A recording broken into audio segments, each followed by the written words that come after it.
sober self.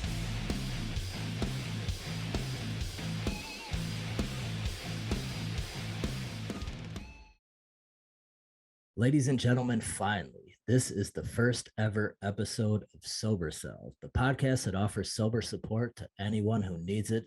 I'm your host. My name is Brian, and I've been an alcoholic for 22 years. And after 6 months of excitement, anticipation, procrastination, and relapses, I'm finally here with my first guest. His name is Mark. His friends call him Chris. And as you can see by these two photos, the progress that this young man has made over the last 18 months is pretty incredible. I'm so glad that he agreed to be on the show, and I am absolutely honored to have him be my first guest. Please help me welcome my friend, Chris R. There he is. Hey, What's up, man? How are you? good. How about you? I'm good. I'm good, man. Thanks again for doing this, bro. I really appreciate it. Yeah, no problem. I appreciate you for having me. Oh no, this is gonna be great, dude. I'm super excited. So just for everybody listening, I reached out to Chris on a Facebook group. So this is actually the first time that we are meeting each other, and it's so nice to meet you, dude. Thank you once again for doing this. Yeah, no problem. Not at all. Yeah. So like I said, this is my first episode. I'm pretty green, so if it's all right with you, I'm just gonna jump right into it. Is that cool? Yeah, that's awesome. I'm for it. All right, cool. So so how long have you been sober now? I've probably just reached my 6 month phase about a week or two ago. And And congratulations. thank you.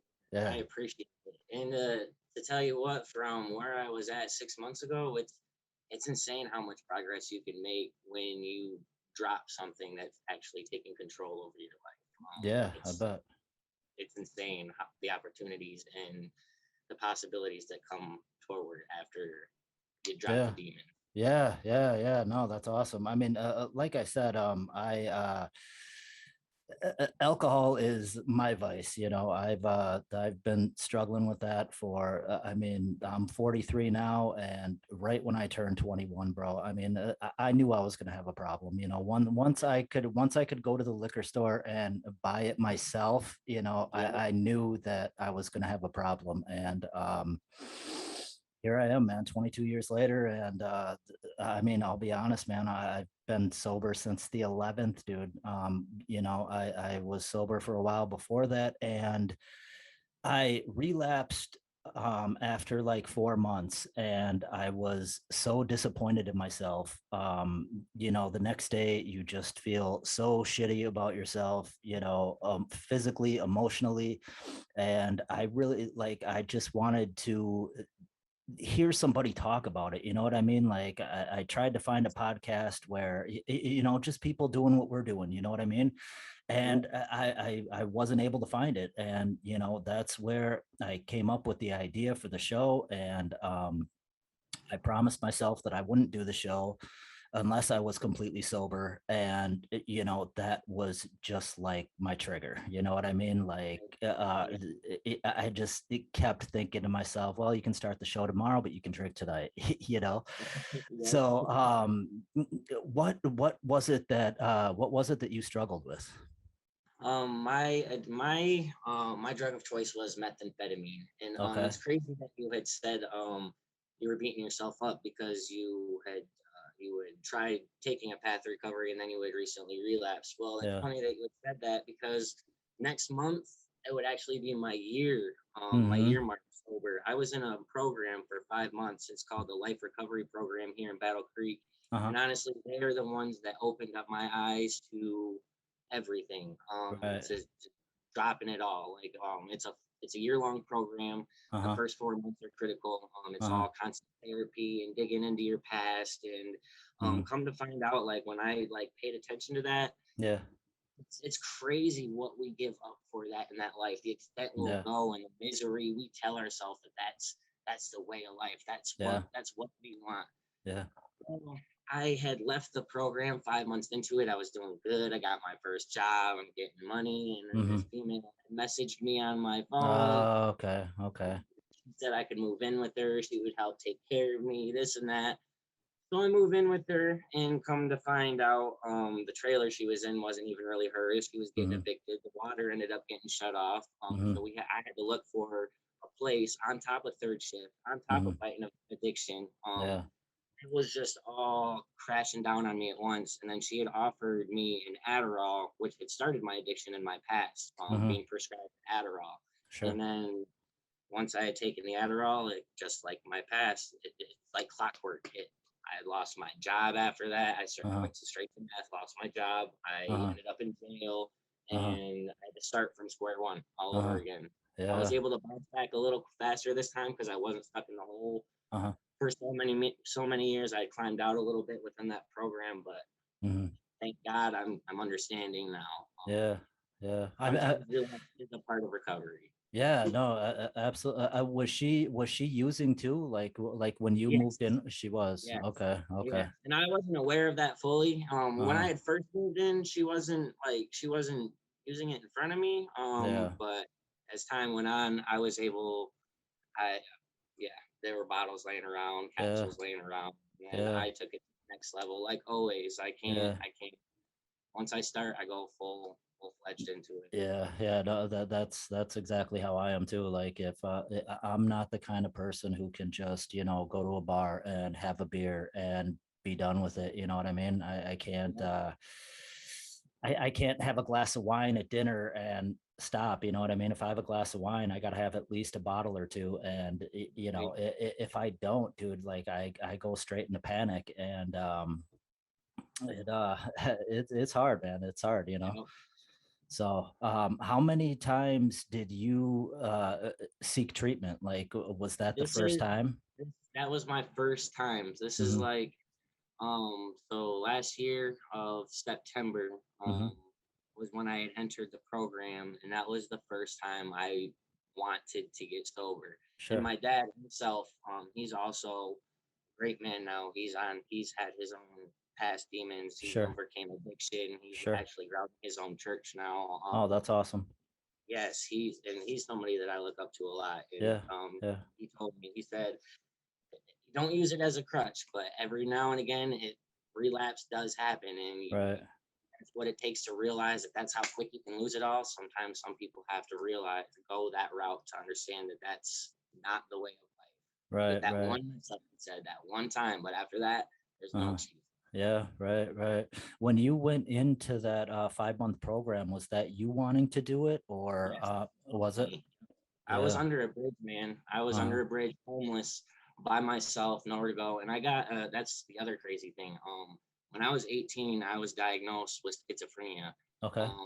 Crazy thing is, this was before I had used any hard drugs. I was on Sure. nothing, Right. and Right. they had ended up prescribing me to a bunch of antipsychotics and a bunch of mood stabilizers and a bunch of amphetamines, the Adderall. Like, I don't Mm-hmm. understand why you would give a schizophrenic Yeah. Adderall. Right. I Right. mean, Right.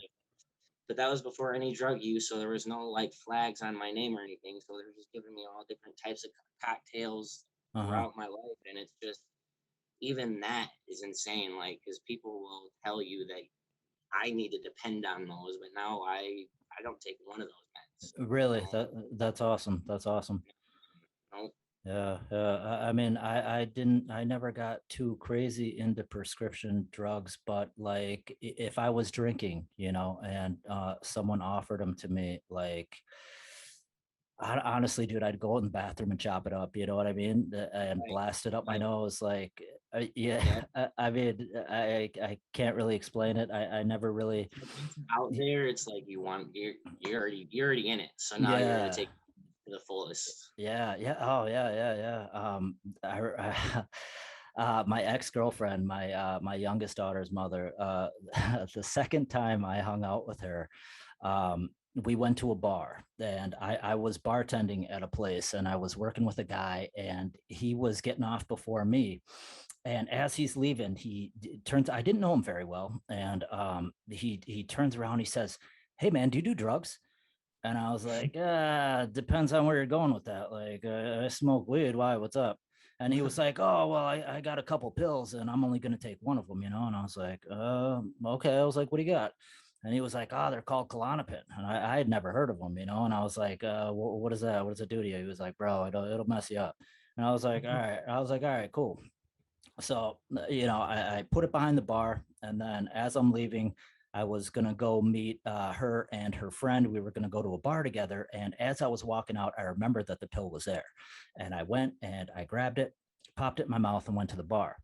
And we're sitting at the bar, and of course, I ordered a double vodka soda, and I'm sitting there talking to her friend, and I was like, "Yeah, the other bartender, he gave me this pill, but I'm not really sure what it was." She's like, "Did you take it?" And I was like, "Yeah." She was like, "What was it?" And I was like, "Klonopin." And she looks at me, she looks at the drink, she looks back at me, and she was like, "Dude, you're gonna black out." And I was like, "Oh," I was like, "You're sweet." I was like, "But don't worry about me. You just grab another round, I'll be fine," you know. So I get lit, dude. I go back to her place. They go upstairs to like make drinks or something. I'm sitting out by her mother's pool because they live on a compound. Like her house is right next to her parents' house, and there's a pool in between. And I'm sitting out by the pool, and the last thing I remember is standing up and falling in the pool.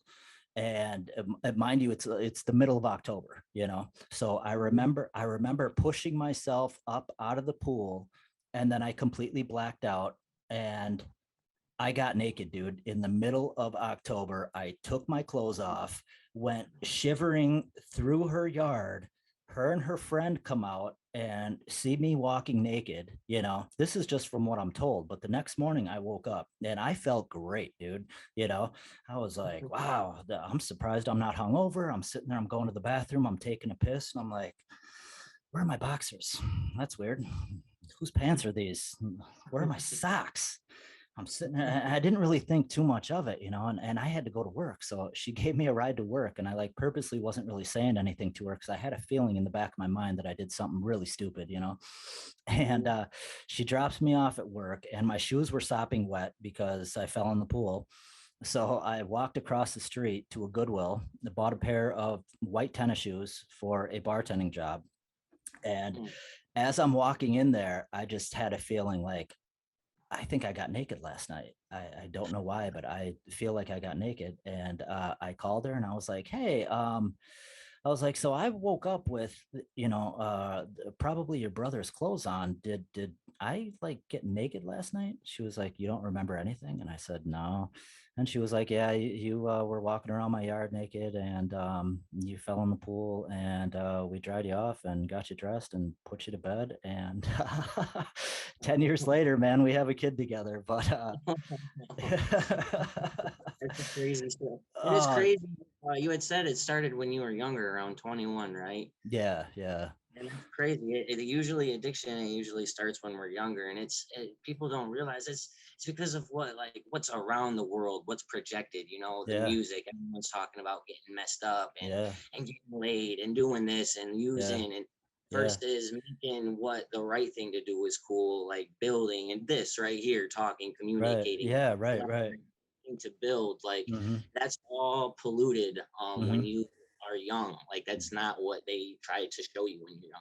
Yeah. They want you to smoke cigarettes. Right. They want you to indulge in whatever they Yeah. got Right. for you. Right. Right. Right. Right. Like the alcohol commercials, everything. Like it's Yeah. just and that's Yeah. this thing with an alcoholic. It's got to be harder because you get that. You guys have to face that every day with the commercials and this and that. People Right. pouring drinks and talking about going out.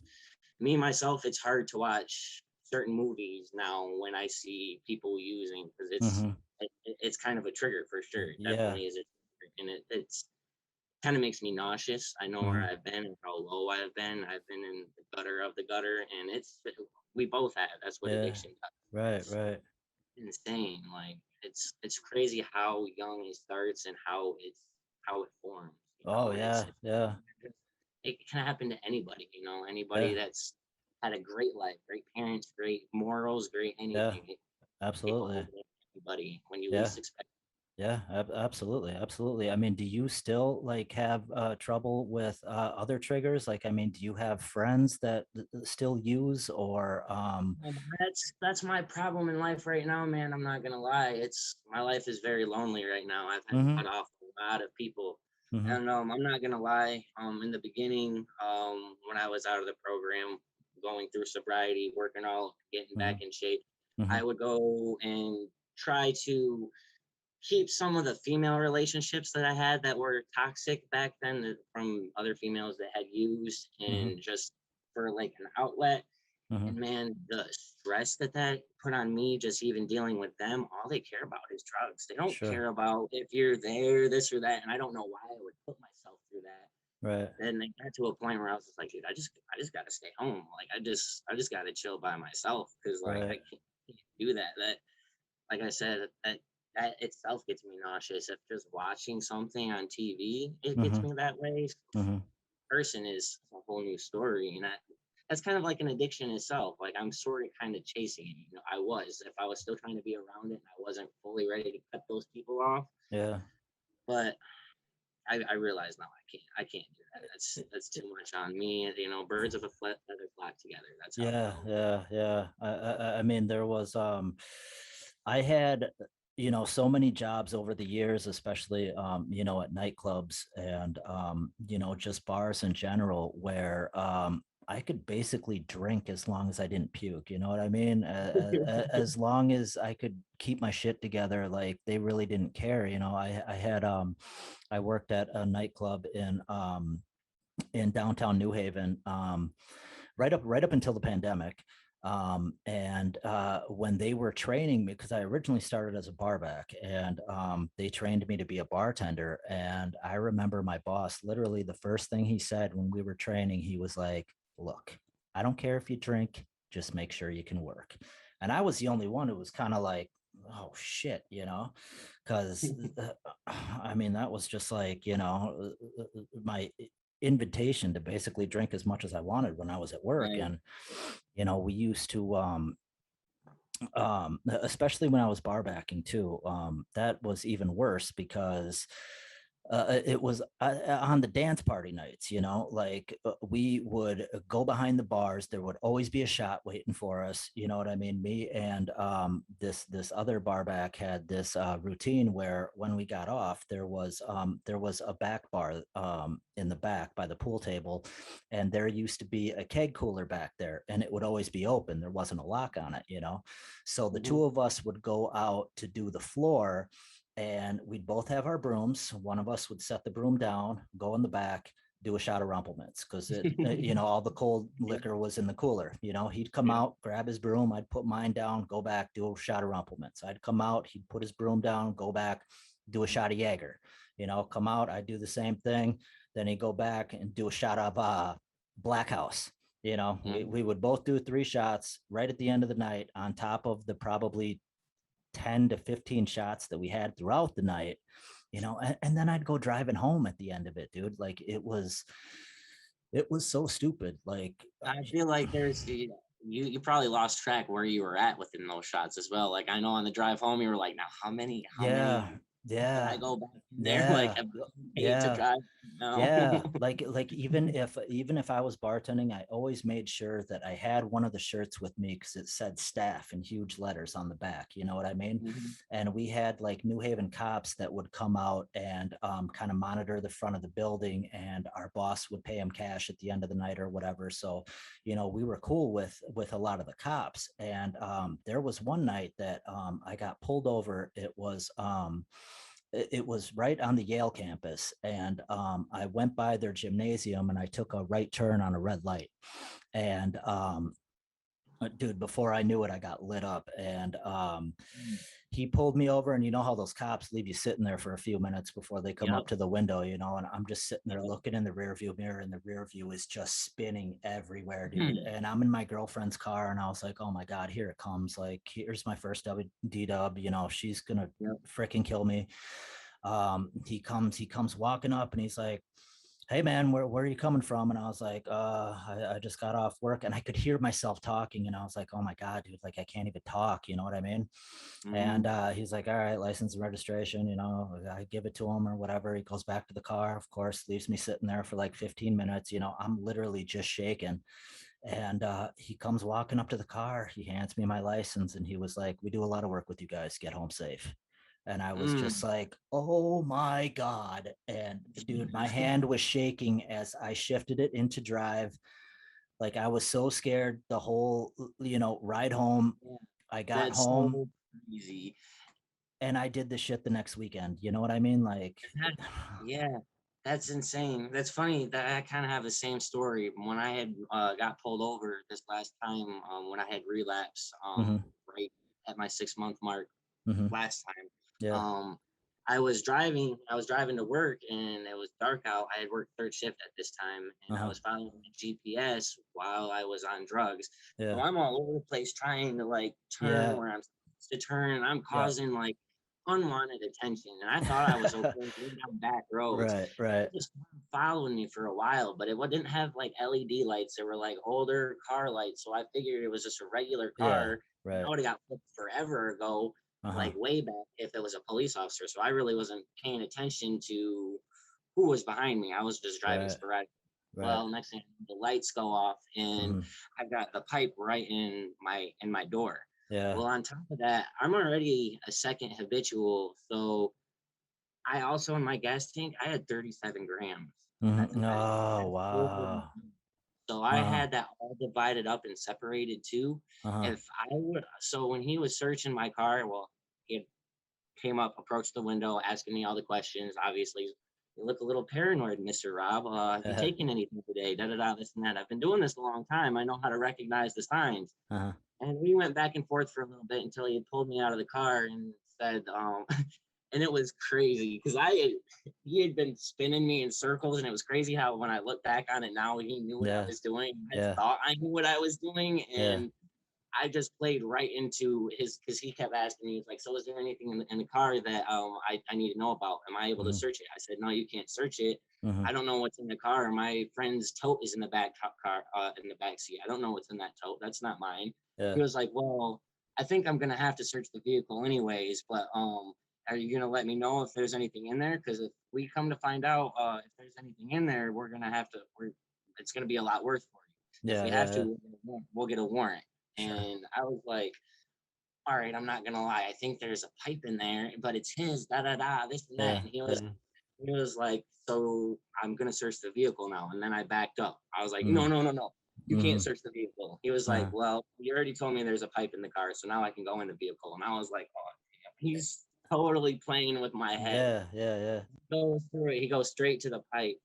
Now, my car, I have a little gas cap latch, and Sure. like that's what was scaring me the whole time because if that latch wasn't there and it was just a regular pull out gas cap where I fill Yeah. my gas, Yeah. I would have been a little more relieved. But being Uh-huh. that he was searching and going through that car, he that provided him that opportunity to pull that little lever Yeah. if he Yeah. freaking No, you're he's good. You're not good. No, you're good. You're if he good, bro. wanted to, if he wanted to. So he had pulled me aside, only had found the pipe, and he was ripping through it pretty aggressively. So I thought he was gonna find it.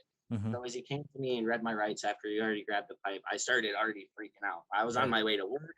Uh-huh. Everyone was like, "No, I messed my life up now because I was still kind of on the down low." Yep. Yep. He was taking me to jail, and I started fidgeting it around. He's like, "Mr. Rob, you pull away one more time, I'm taking you to the ground, and this will be a resisting arrest, and you do Mhm. not want that." Yeah. So I said, "I'm sorry, I'm sorry, I'm sorry. I'm fighting myself. I'm not fighting you. Yeah. I'm fighting myself right now. Yeah. I'm not Yeah. fighting you." He's like, Yeah. "I understand." So he sat me down in the back seat. He must have been satisfied with the pipe that he had found because I got taken to jail. Mhm. Still in that cell, I was so paranoid. I didn't know if they were going to keep searching my vehicle, if they were going Yeah. to like find it at the tow yard or whatever. Yeah. But Yeah. I was able to find out so quick because I had that in my gas cap and I had called somebody saying, I'll give you this and this if you get me out right now. Uh-huh. So I got bonded out. Thank God they didn't search that part of the vehicle. I got that out. And like you said, I was right back to it. That, Yeah. yes. Yeah. Like, Wow. yeah, it's insane. So what did you end up getting charged with? What'd you end up getting Yes, charged with? I got charged with a use of methamphetamine because the Uh-huh. pipe was the only thing that was came across. Mhm. And the thing is that whole situation, I had been like a 2 month period when I was using, and my it took my sister to pull me out of that situation. She had messaged me while I was in Muskegon, and she was here in Battle Creek, and she had said, "Brother, come home.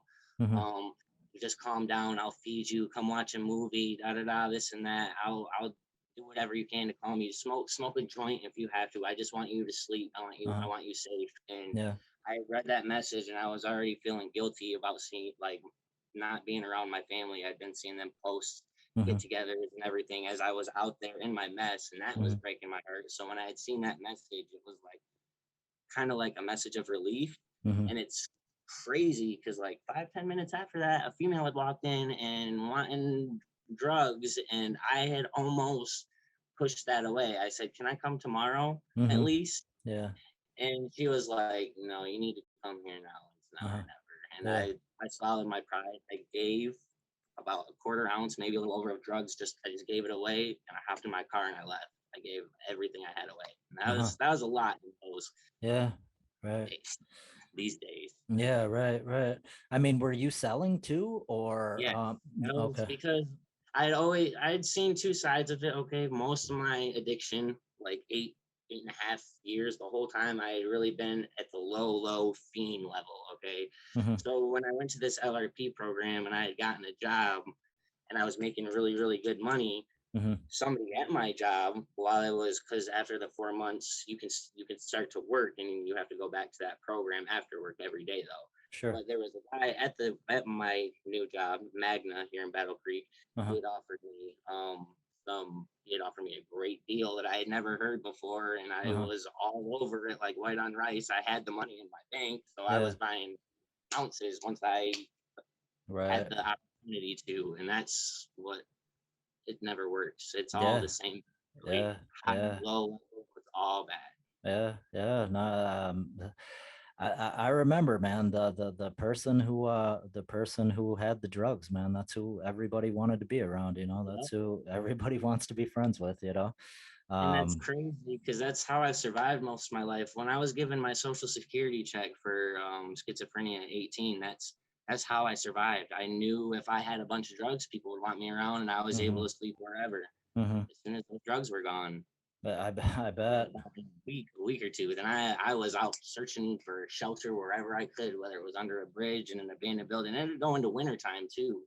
From about 18 to 21, 17 to 21, somewhere around there, I was homeless for a good 4 straight years. Really.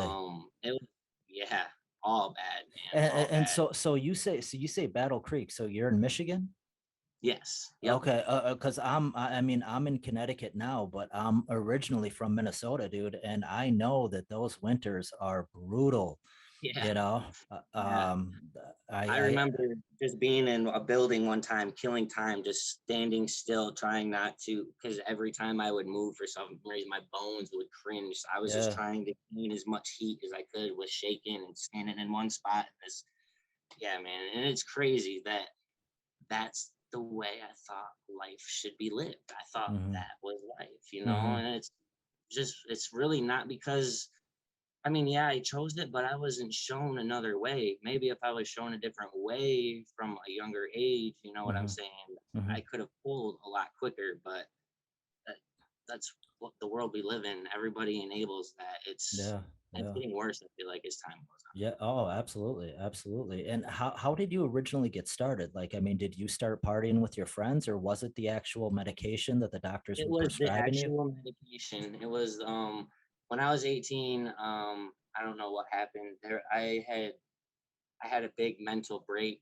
hmm Um it was a spiritual thing. I was doing, I don't know what happened. Anyways, I had got put into a psych ward for a bunch of because it had to stem from my past. I also hmm have PTSD Yeah. from abuse from my past, and Uh-huh.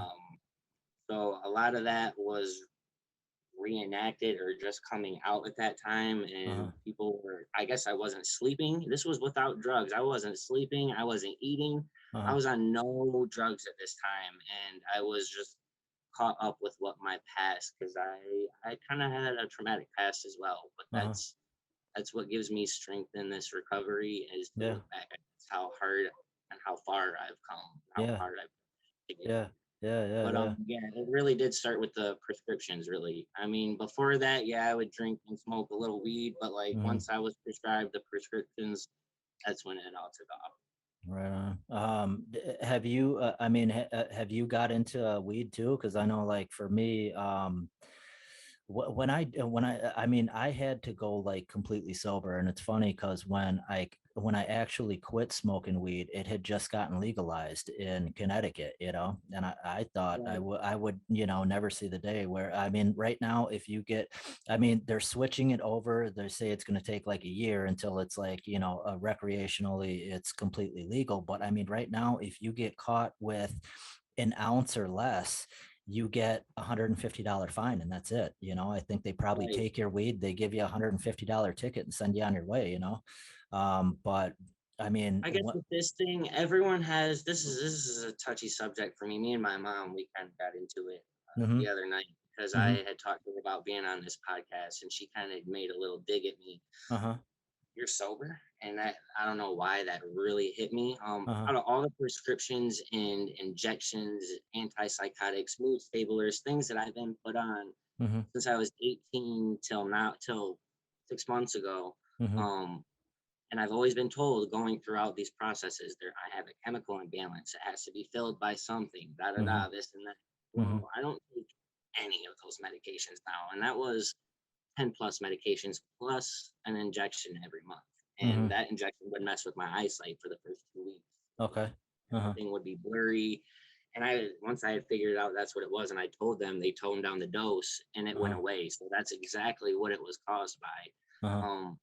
So I do, and I am prescribed to medical marijuana. I have my Mm-hmm. card. Mm-hmm. It's all Mm-hmm. legal and legit. Yeah. I'm on probation right now. My probation officer wouldn't accept it if it wasn't Mm-hmm. medically prescribed as it is. Mm-hmm. And being that I've always been told that I have a chemical imbalance, that something needs to be there, I feel this is more healthier than putting a bunch of narcotics, especially being that some of the ones that they have given me has started my Mm-hmm. addiction. You know Mm-hmm. what I'm saying?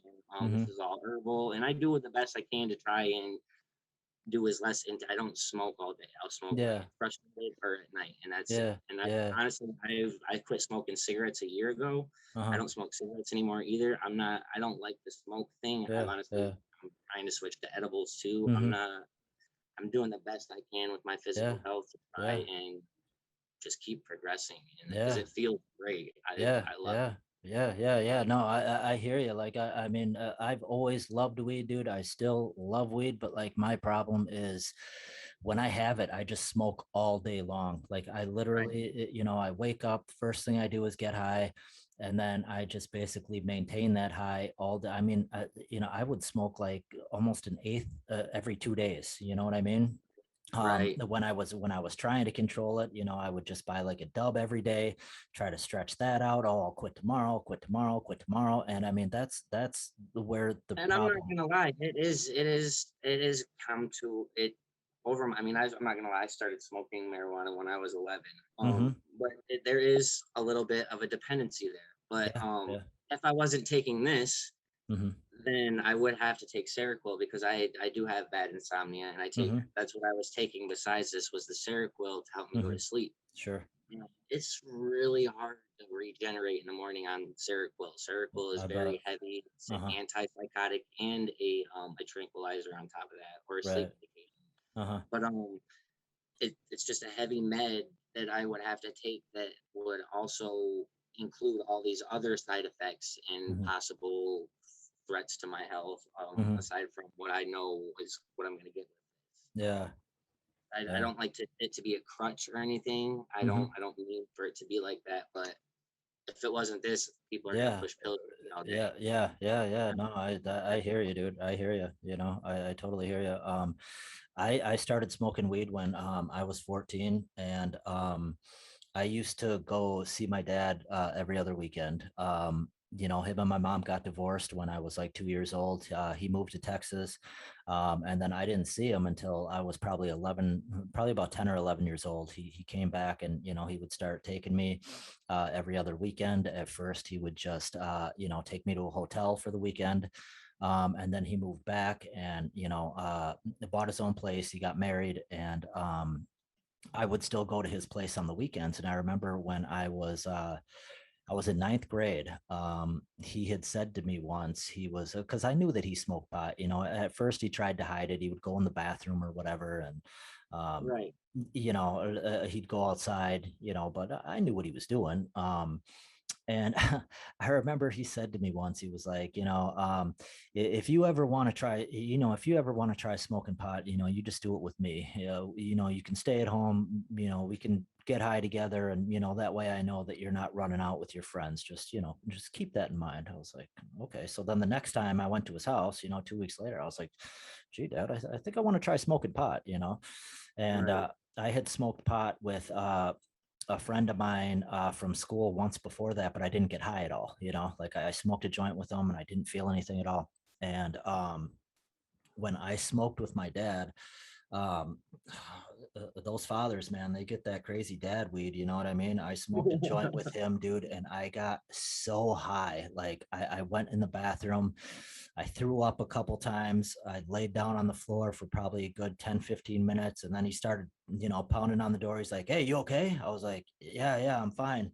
I got up. I went out in the kitchen, dude, and ate like probably 8 pieces of toast, dude. Yeah. Just ate my ass off. And it was like, then, every other weekend when I would go out there, I would smoke with him. And he lived out in a suburb of the Twin Cities. I grew up in St. Paul, and it was, I wouldn't really say well, it wasn't a good neighborhood, but it wasn't overly shitty, I didn't think. But at my school in high school, like nobody did that. You know what I mean? Like we would all ditch school, um, get into fights, shit like that. But nobody did drugs. Nobody smoked weed, and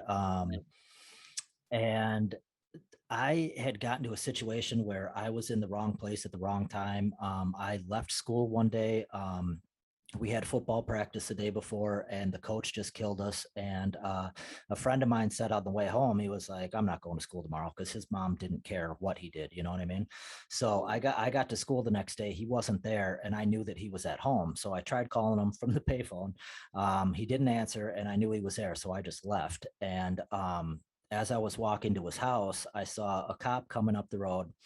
Um, if cops picked you up, they'd bring you back to school. You'd get a truancy, you'd get detention or whatever. So, I tried to walk into an alley, and it was like an H-shaped alley. So when I got around the first corner, I took off running, and he came and followed me. And this was back in like 92. He followed me once I heard the car come around the corner, because it was the middle of winter, so I could hear the snow crunching and shit. Right when he came around the corner, I stopped running. He comes up behind me, stops me. He's like, where are you going? And I was like, I'm going to a friend's house, man. And he was like, okay, where are your friends? And I was like, I wasn't with anybody. I'm by myself. He was like, okay, gets out, pats me down or whatever. He was like, you sure you weren't with anybody? And I was like, I'm positive, man. I was like, I'm going to my friend's house. He lives right over on Payne Avenue. And he's like, all right, well, jump in the car or whatever. And I thought he was going to drive me back to school. And as we're going there, he takes a left turn into this neighborhood. I'm just kind of like, okay, where are we going? And he pulls up outside this lady's house. He goes up and talks to her. And he comes back to the car. He sits down. His exact words were, well, you're fucked, little buddy. I was like, oh, what are you talking about? He was like, because when I first got there, she was sitting on the porch, and he like took me out of the car, had me stand up, and I was wearing one of those old starter jackets, the pullover ones. And Yeah. it was a Miami Dolphins pullover jacket. And so he gets me back in the car. He goes and talks to her, comes back, and he's like, well, he was like, that lady just gave a positive ID that you and two of your friends just tried to break into her house. And I was like, oh, come on, man. I was like, dude, I just left school like 20 minutes ago, man. You can check. I was in my first period. He was like, okay. He was like, cool. If that's a story you want to stick to, man, that's fine. And so they brought me downtown. I was 14 years old, dude. I was so scared. They were like going to friends' houses that weren't at school. They were bringing them to this lady's house, trying to figure out who I was with. They asked my stepdad, who I hung out with, that he thought was troublemakers. And like, it was crazy because I wasn't with anybody. And my mom was so pissed. She was so pissed. They brought me to my dad's that weekend.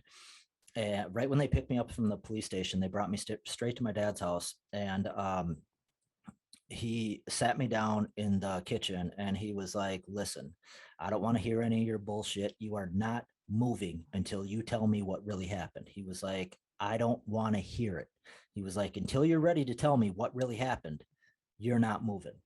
So finally, after like 7 or 8 hours, dude, like, I'm sitting at the kitchen table. I was like, I'm just gonna make something up, like I gotta go to bed. Right. I'm not gonna sit here all night, you know what I mean? So finally I was like, all right, Dad, I'm ready. I'm ready to tell you. All right, well, I was gonna skip out of this test second hour, and I walked out to the football field, and I saw a couple guys that I met downtown. I didn't know their names. I didn't know what school they went to because I couldn't give any names. I wasn't with Right. anybody.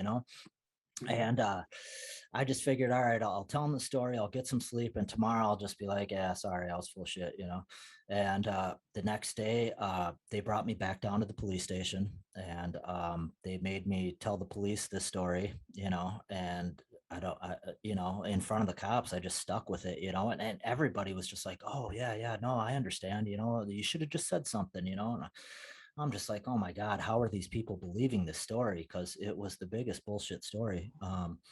And I ended up getting charged with first degree burglary and what was it, second degree trespassing or something like that. But I didn't have a record at all. So they ended up dropping the charges. I got 2 years of probation and 100 hours of community service. But my mom made me move to my dad's place after that. She was like, I don't think it's a good idea that you're here. And dude, they were trying to pin me with so many burglaries after that. Like they actually tried to pin me with my friend's house had gotten robbed, and they were trying to pin it on me. They were like, where were you on this day? Were you in school? And I was like, yeah. And I'm sitting there thinking about it like, oh my God, was I in school? Because dude, we used to just leave, you know what I mean? We'd walk out the back and we would just take off for the day.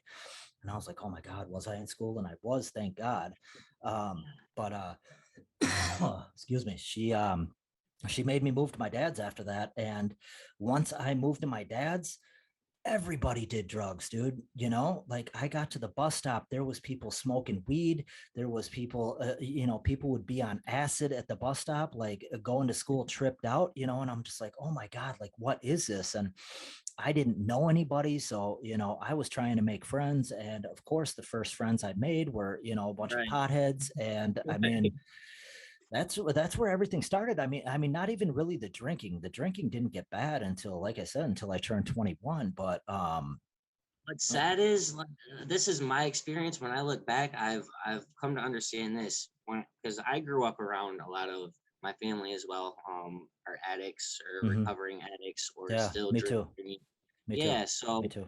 it's crazy how it really, for me, it started. I just wanted to be accepted. Me I too. wanted to Yeah. be in that little circle that I Yep. was closed out growing up. I wanted to be in that circle. And then once I started breaking in that circle that I really never broke into, I went deeper than everybody really already was. So the fight for acceptance turned to rejection at the time. So it's just Yeah. crazy how it all flip flops like that. Yeah. Like we all start because we want to be accepted by a certain crowd or certain type of whatever, and then in the end we go so far down ourselves that Yeah. instead of being accepted we get rejected. It's Yeah. insane. Yeah. And it's funny, like later on you figure out that like nobody really cares, if they're standing around and they're all smoking a joint and you don't want any, nobody cares, you know what I mean? They think, oh, that's more Right. for me. But Right. the first thing you think is, yeah, absolutely. I remember being at the bus stop like the first day, and there was one kid there, he was smoking a cigarette. He's like, hey man, he's like, what's your name? I'm like, oh, I'm Brian, I just moved here or whatever. He's like, you want a cigarette? I was like, yes, I do. You know what I mean? Never smoked before, dude. I got the biggest head rush, and Oh, I was just when you like, wanted to hey, disengage with yeah, someone yeah, right there, you were like, all right, yeah, this is where yeah, I'm hopping on. Dad, yeah. I'm Yeah, and I mean, I've always just had a ridiculously addictive personality, and my drinking really started. I mean, once I could go to the liquor store, I started drinking a lot. But then I met this girl, who I was 21, she was 19. She had moved from Sheboygan, Wisconsin, and she was a Christian. She was really religious, and she wasn't into that shit at all. And I fell so in love with this girl, and we were together for, I don't even know, probably like 8 months, almost a year, probably. And she was only 19. You know what I mean? We had she got this job, and this guy, he was a good looking cat. He's probably like 25 years old, made a lot of money, drove a nice car, and he was kicking it to her. And yeah, I don't know exactly what happened, but I mean, she broke up with me out of the blue one day. One day she's just like, "Listen, if I'm going to be with you, it's going to be for the rest of my life, and I got to make sure that this is what I want." So, and I'm like, Right. "So what? We're done? Like, what's happening right now?" And she broke up with me, and that was my excuse.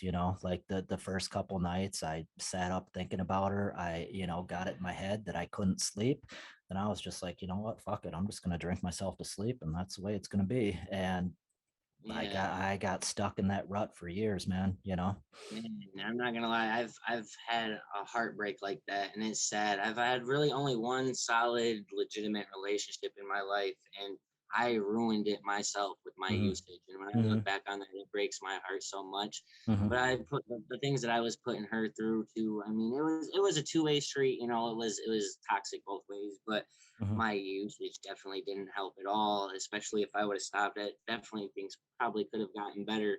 But Yeah.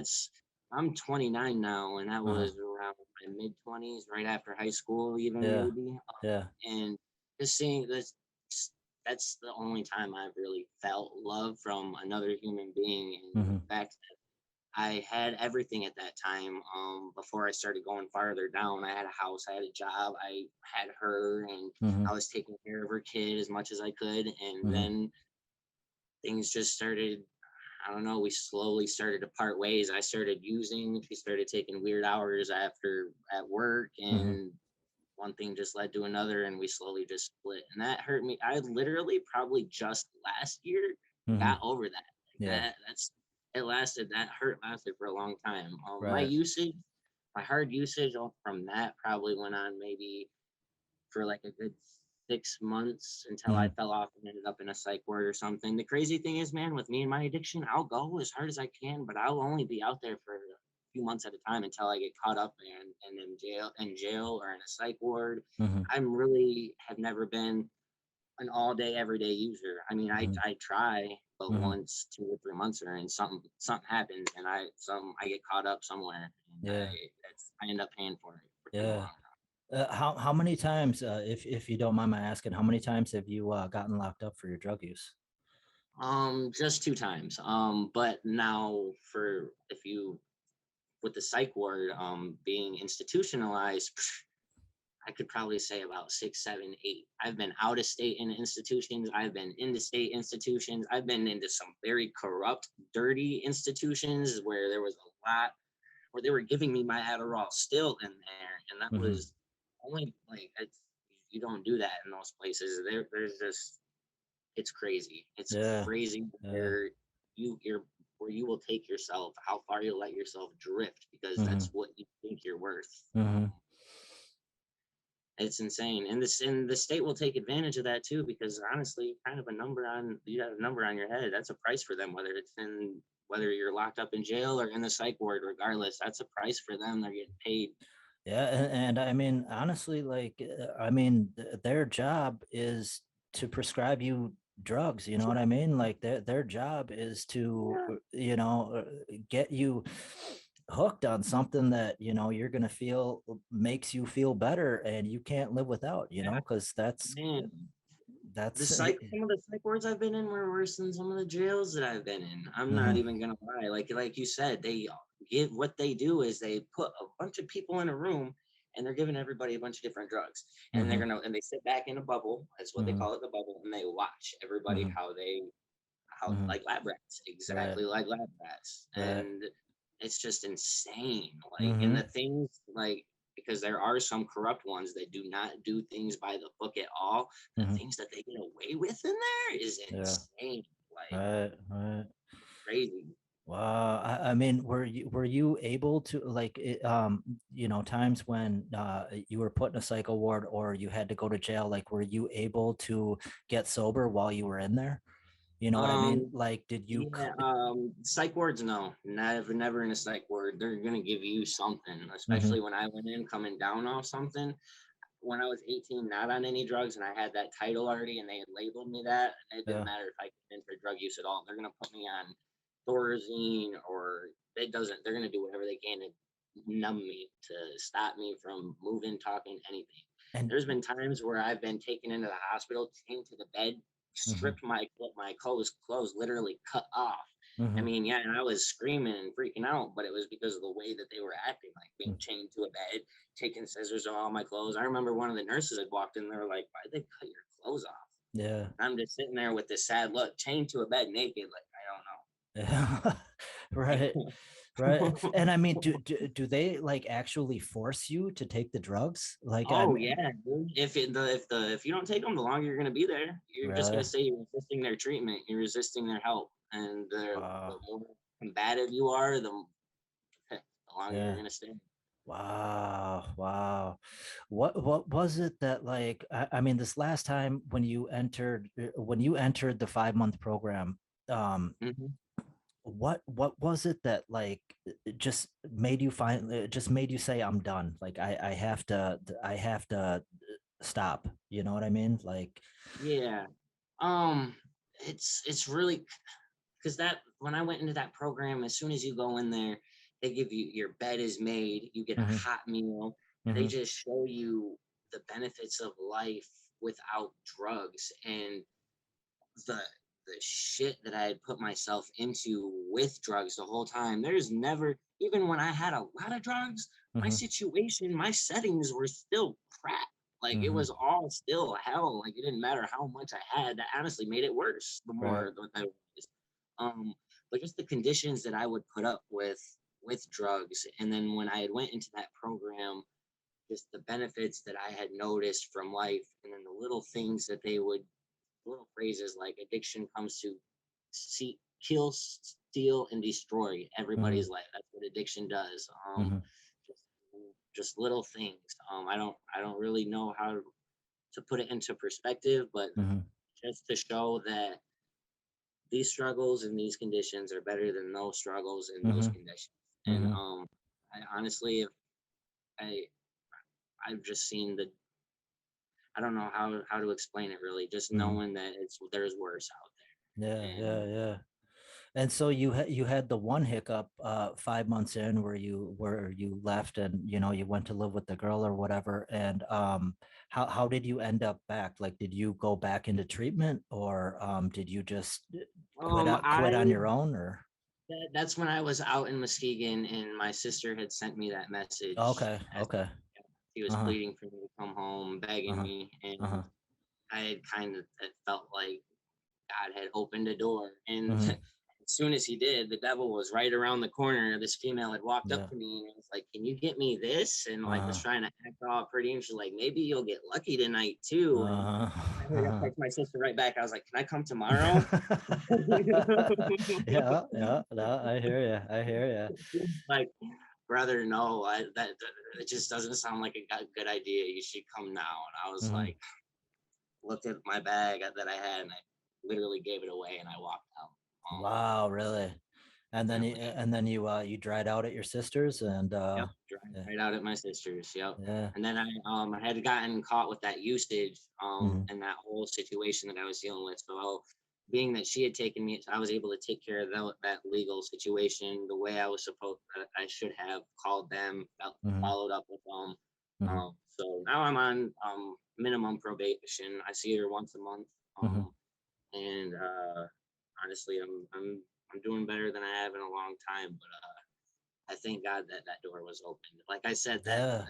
was getting ready to slam shut. Like that opportunity was like it's right I was gonna say, man, it sounds like you very easily could have, you know, went the other way, and God only knows where you would be if you would have went with that girl there. that night, you know? I had thought about it, man. I'm not gonna lie. Oh, it's hard. It's hard, man. So what do you have going on now? Are you working or what do you have Yeah, going on? so now I thanks to my sister's uh basically her my hmm brother-in-law, hmm I got hired into Duncan Aviation here in Battle Creek, Michigan. hmm I airbrush airplanes and jets. So spray Really? painting airplanes and jets. Uh-huh. It's a really cool job, man. That's awesome. Yeah, and they started me out at a good pay.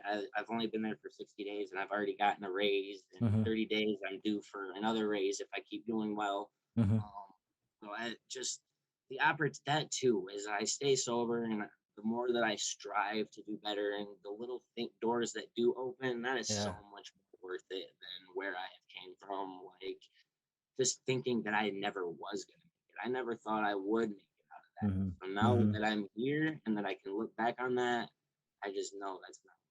Yeah, yeah. Wow, man, that is crazy. That is crazy. I have I've never gotten to the point where I mean I always have considered myself a functioning alcoholic.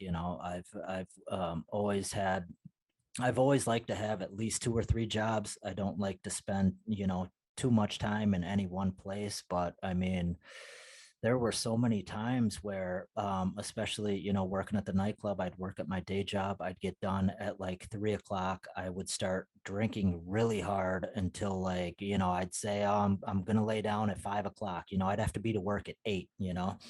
I'd get off at 3 o'clock, drink hard for a couple hours. You always stay up longer than you plan to, you know what I Yeah, mean? So I'd stay up until, 5:30, 6 o'clock, sleep for 45 minutes, wake up just hammered and drive to work. You know what I mean? yeah. I did it so many times, bro. So many That's times. a, that addiction is a job in itself because, Mm, like you were saying, you literally schedule it like that. Like I remember when I was down little, I'm gonna save this much for this time, this much for when I'm done with this much. It's crazy. It's organized chaos, I yeah. guess you. You Yeah. know? And so so yeah, you're 6 months in. Like how did you handle the pandemic, like the whole COVID thing? Like, because I know Um, I lost three jobs, when COVID hit. I was supposed to work two concerts that were literally going to pay my rent. One was the day after everything shut down, and then one was that Saturday. So I mean, for me, like not having a job to go to, I would, my benders would be like wake up, drink, get hammered, pass out, wake up and do it again, for right. days. You know what I mean? I would Mhm. skip out on seeing my kid. Like, I mean, it's ridiculous some of the, shitty things I've done because I had a head full of alcohol, but I mean the whole COVID thing and the whole pandemic thing just came on so fast. And, everybody was so scared at first. I remember being in stores waiting in line, somebody would cough and you would just see like two or three people walk away from their carts and like Yeah. just walk out of the store. You know what I mean? So, I feel like it's kind of like that still. I know what you're yeah, saying. yeah. I mean, it's, unfortunately, it's, not. Yeah, I was braced with God's grace. I was when I was in the LRP, that was the brute of that time. Mhm. The only thing that was stressful was not being able to attend like outside groups that we were doing when we were there because we would go across the street. Sure. There's a church across the street from there, and we did like art things, and Uh-huh. so we were locked down in basically a homeless shelter, and then the other end is the rehab. It's one building. You have the Mhm. homeless shelter, and you have the LRP. Mhm. Well, it was they started getting to a point where they were locking us down with people in the shelter and this and that, and it did cause some people to walk out to leave. It did get heavy on some people because it did turn into a jail, and they do their best to not make it seem that way. That's what they Yeah. do. They try to make it like a safe haven. They like meals there. Like if anybody is in Michigan that needs recovery, I'm telling look up the Life Recovery Program here in Battle Mhm. Creek. I'm telling you, they will do wonders for you. They feed you awesome. They take Yeah. care of you. They provide counseling. They will help Uh-huh. you with jobs. They will help Uh-huh. you with housing. I Mhm. am so dumb for leaving that program for a Mhm. female. If I could Mhm. have stuck it out, I would have. The only Yeah. reason I did back to it when I got out of jail because this job at Duncan Aviation was waiting for me. And Yeah. those first 4 months in that LRP, you cannot do. You're there. It's Yeah. those first 4 months are critical. You have to Right. stay there, no work, all Mm-hmm. group. It's Right. really Right. digging into yourself and your demons. Right. Right. Right. Do you go to any kind of meetings at all? Like, have you ever got into Yep, I those? go there. I go to that. I still am accepted by them. They allow Mm-hmm. me to go there. I was actually just there today. I go Oh, that's there. awesome. Yeah, I go there whenever I can. Lately work's been a little hectic. Mm-hmm. I've only been a time or two, but I am able to. I have been given the access to go whenever I want. That's Mm-hmm. how awesome. And when you graduate after a year, that's their promise. You can go whenever you want, and they're Right. open 24/7. Like Mm-hmm. that's what they do. Mm-hmm. It's So there's literally like pretty much always somebody there that you could talk to. yes, That's always. cool. Yep. That's cool. That's cool. Yep. I only tried going to I was gonna go to rehab once and I went to detox and I was there for 3 days and they didn't have a bed right away when I got done with detox. So I went back to my girlfriend's house and she drank too, which didn't help. But then my dad tried to hang himself, and Mm. he was just drunk. He was he got into a fight with his wife, and he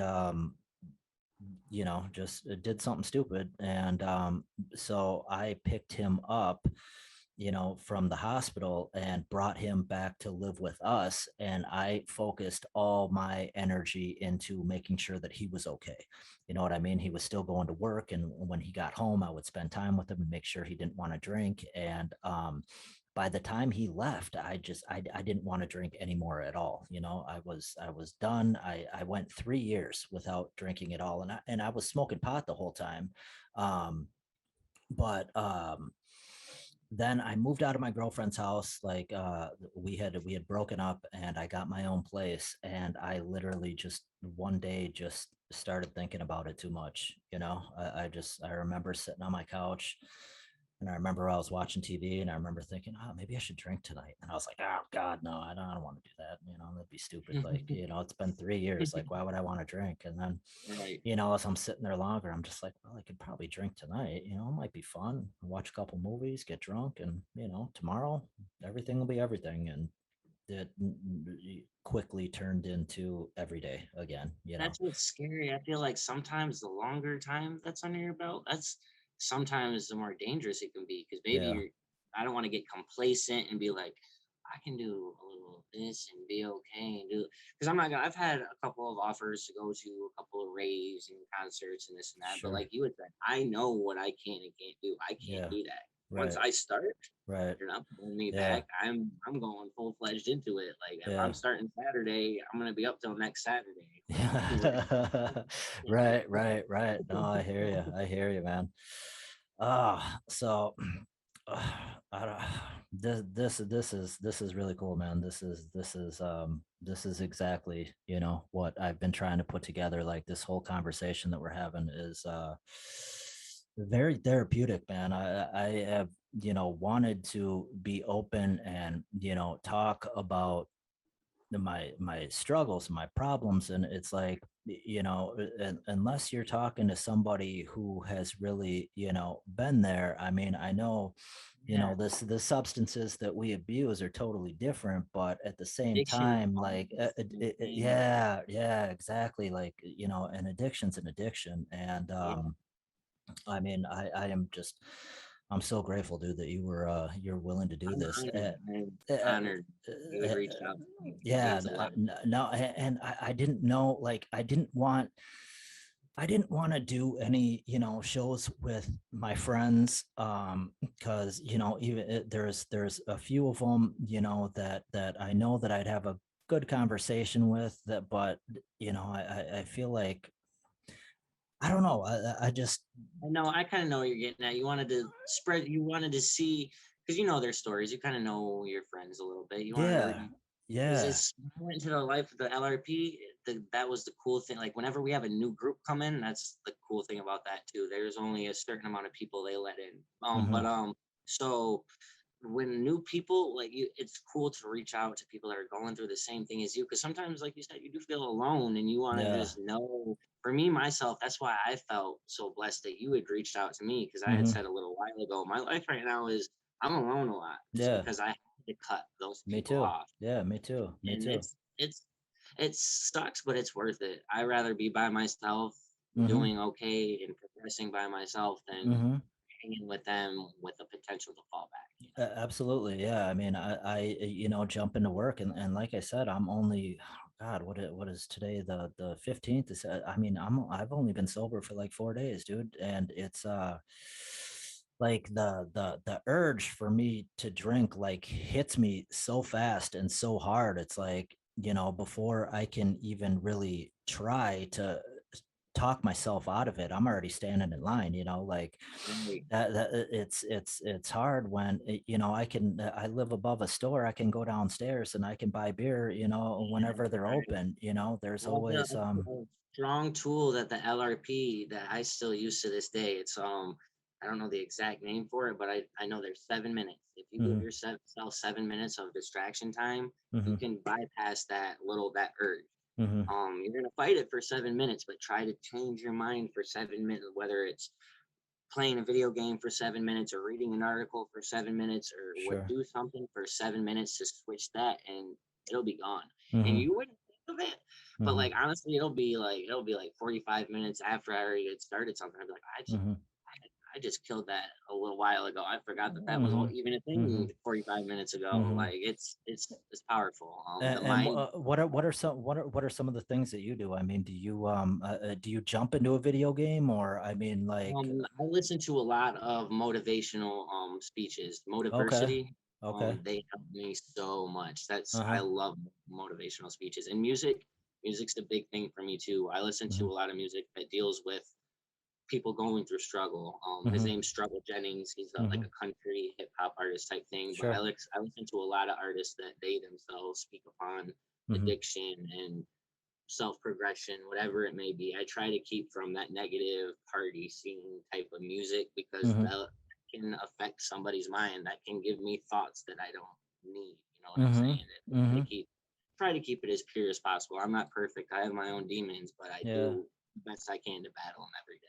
Yeah, yeah. I mean, I really enjoy talk or listening to people talk. You know what I mean? Like, I've got into listening to podcasts, and honestly, the Joe Rogan show is the one that I listen to the most, just because he has so many episodes and he talks to so many Yeah, interesting people. And but when it came to me relapsing, the first thing I wanted to do was find someone that I could listen to. You know what I mean? And yeah, I found a few of them out there, but it wasn't what I was looking for. It was either spiritual based or 10-step based or religion or I couldn't find one where it's just two people yeah, just sitting down and being real and just talking about what they've been through. yeah. You're right. So, I'm really hoping that, I can put a show together that will be that outlet for people. It will be something that people can, turn on and listen to and just forget about life for a while. And I mean, we've been going for almost an hour and a half, and I mean, like, I mean, it's Every little thing helps, man. yeah, Everything. yeah, yeah. No, you're absolutely right. And you know, I promised myself that I would not do this show if I'm drinking. I'm not gonna lie to people and Right. say that I'm sober when I'm really not. I'm not going to do the show and talk to people if I'm hungover or if I'm drinking or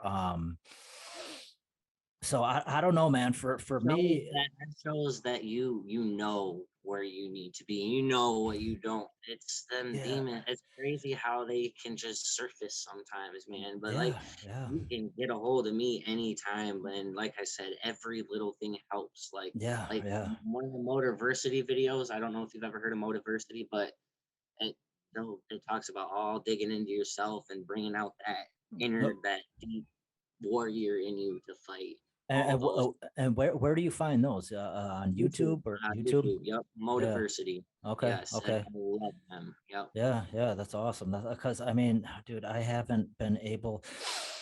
I always like, I'll set a sober day, you know what I mean, and then it'll come and go. My daughter's Right. birthday, my birthday, New Year's, Christmas, September 11th. I was like, oh, September 11th, the worst day in American history. This is a perfect day to get sober. You know what I mean? And it's like so many sober days have just come and gone, and I piss them away like it's nothing. And That's what.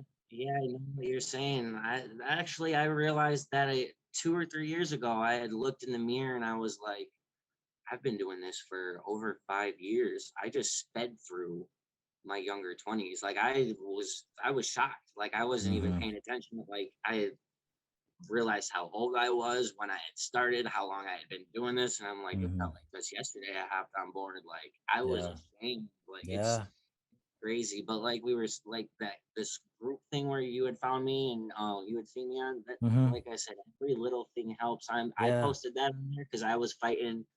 I was struggling here with things at home, trying to mhm, find a house. The mhm, market's trash right now. COVID, the sure, pandemic, it's all yeah, hard, especially with my record with the yeah, felonies and everything. sure, It's sure, difficult. uh-huh, So I had posted that on that site, and seeing people's comments. Like when I'm gonna use that to my advantage mhm, whenever I need it. So whenever I'm feeling low, I'm gonna pull that up and I'm gonna go through the comments. I'm gonna yeah, look yeah, from where I had came and know that there are people out there that mhm, are fighting the fight as well. They can see that I'm trying, and sometimes that's all we mhm, need is confirmation. Because we yeah, really, if we're by ourselves and we're that in that lonesome of a world, we need to mhm, know where we're at, and mhm, we need that connection. If there's yeah, no human connection, we're losing who we are, and mhm. that's it's not worth it.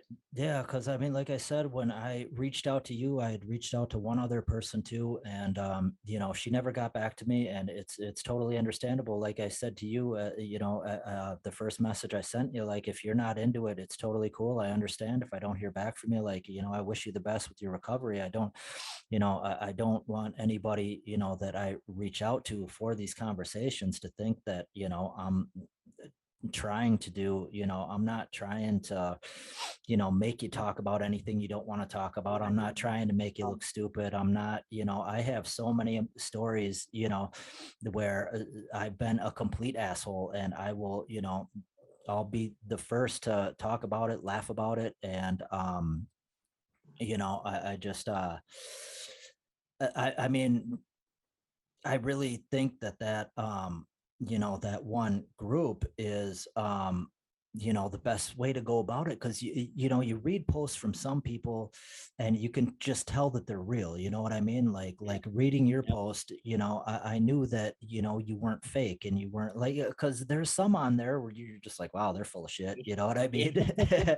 And people are very quick to call them out on it too. Yeah. um so some of them are pretty funny, but there's a lot of real people who are who have been sober, that have gone through the shit, that have gone through the shit and have gotten back into it, or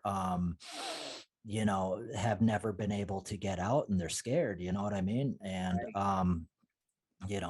I'm really hoping that I can put something together that will Yes, I'm help people. hoping that this first video, I'm so glad that I was able to be your first guest on this. So then hopefully people can have an example of how Yeah, yeah, how you'd like it to go, and yeah. you've seen how you want it to be and everything. That should show that to me speaks volumes on Hmm.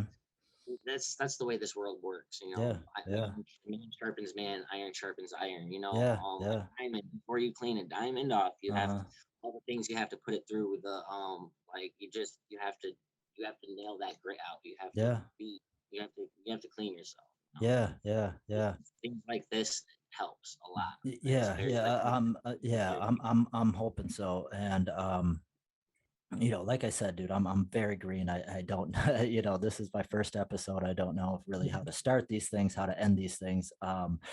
But I mean, I really feel like I could sit here and talk to you all night. You know what I mean? Yeah, most definitely. Um, but I mean, what would you say to people who are listening? Like, just, I mean, I know I don't mean to kind of put you on the spot like this at Nope. all, but I mean, I don't know, like if you had a message for everyone listening, going through what you've been through, the homelessness, the all the addiction, the relapses, like, and where you are now, like, I mean, just what would you say to people? Um, for anyone who thinks that they can't do it, just know even the winner of the fight is gonna walk away with some bruises and cuts. Mm-hmm. No matter where you're at right now, this like where how deep down you are when you bounce back, that's the greatest bounce back. You like when you Mm-hmm. bounce back from where anybody is starts in their addiction, that strength will grow. And as you keep, it's like working out, it's like Mm-hmm. going to the gym. The more you work those muscles out, more you work that mental muscle, the stronger you're gonna get. So Mm-hmm. just keep in and just keep fighting, and just know this too shall pass. Yeah, yeah. Like, I mean, the only thing that I can, really say, or, really, the only kind of advice that I could, give to, and I don't know what, I don't know what it's like to, come off heroin or meth or, anything like that. I know what it's like to, try to not drink after, drinking for weeks straight. And I've never gotten the, yeah, I've never gotten the really bad, like, I've never gotten the shakes or, mm, I've watched every single episode of Intervention, dude. And it's funny because, like, when the alcohol ones come up, when they start talking, I'll just be like, oh shit, I'm worse than them, or oh, I'm not quite that bad. You know what I right. mean? Um, I don't get any of the really bad withdrawal symptoms, but, I feel so bad about myself. The only thing that I've really found that helps me is to stay busy, doing Yes. something, to find something that you enjoy doing and Yeah. just look forward to doing that. You know what I mean? Mhm. You have to Um, transfer that energy into something positive for sure, because all yeah, that is that's energy, that addictive personality, that need. Us as addicts, we always want to control the situation. We want what we want when we want it, and right, then now, no matter what the stipulation may be, and right. have to learn how to use that energy, that control, that whatever, and to transfer it into something positive. Me, for Yeah, me, it's lifting weights, it's working out. yeah, yeah, yeah, That keeps me on my game. If I'm not doing that, I'm yeah, falling off. I'm not yeah. working on three. I'm working on a relapse. Yeah, yeah. Well said, brother. Listen, man, I'm gonna we should we're gonna wrap this up, but I Yeah, mean, dude, again, I thank you so much for doing this. I am this was just an amazing talk, dude. I wasn't bullshitting when I said I was completely nervous to do this. I didn't know how this was gonna go. I didn't, but I mean, dude, this has been great. Like, we've flowed through so much, and this was just a great conversation, dude. I consider you a friend, and I mean, if you ever need anything, please reach out, and I will keep in touch with you for sure, and we'll do another one of these for sure. yeah, definitely, man. Yeah, dude, thank you again. I really, really appreciate this. I, wish you the best with your job, with your family, with your life, man. Everything, dude. I wish you the best, and we will. You as well, man. Stay Thank you. strong. Keep fighting I, that fight, I for will. real. I Call will. me before you pick up that drink. Pick up that phone. Absolutely, absolutely, absolutely. Thanks again, brother. And listen, we'll talk soon. Okay. All right, man. You All take it right, dude. easy. You too, man. Take Yep. care. Bye. Bye. There you have it, ladies and gentlemen. The first episode is in the books. From pharmaceuticals to meth, homelessness to rehab, and relapse to recovery. That was such an amazing story. I am so thankful for Chris for taking the time to share it with all of you. I would also like to thank each and every one of you for taking the time to check out the show as well. If you would like to support the podcast, please like and subscribe to our YouTube channel. Follow us on Instagram at BDP Pods. That's B as in Brian, D as in Douglas, and P as in P Pods. Send me a message on Instagram as well if you would like to share your story and be one of our guests on the show. Recovery is possible. It is right in front of our face. We just have to want to reach out and grab it.